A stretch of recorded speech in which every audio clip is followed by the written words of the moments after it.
माझा में आज खुशियाँ हैं छाई, पावन सुहावन शुभ घड़ी आई। भैया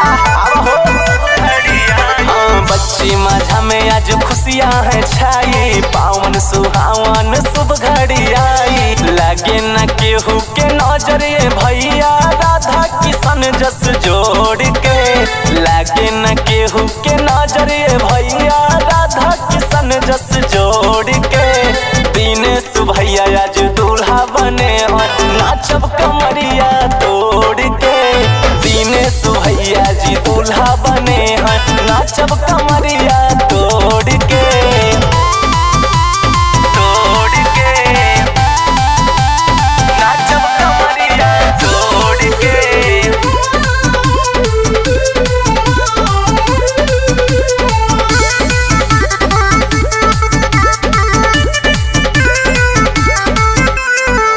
नोहर यादव झूम रहे हैं साथे सब भैया हो।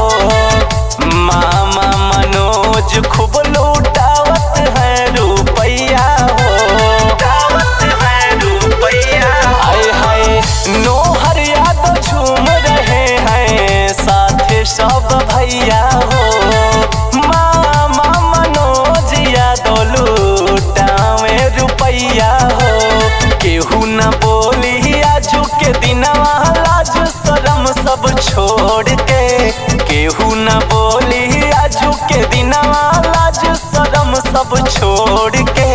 दिनेश भैया आज दूल्हा बने हैं, नाचब कमरिया तोड़ के।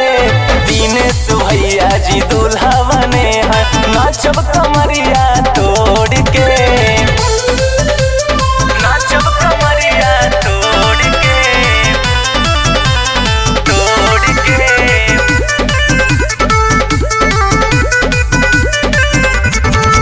बच्ची माझा से घोड़ाहन पुरवा पहुँची बारात हो। यादव मनोज राम सूरत सभे साथ हो। सूरत सभे साथ हो।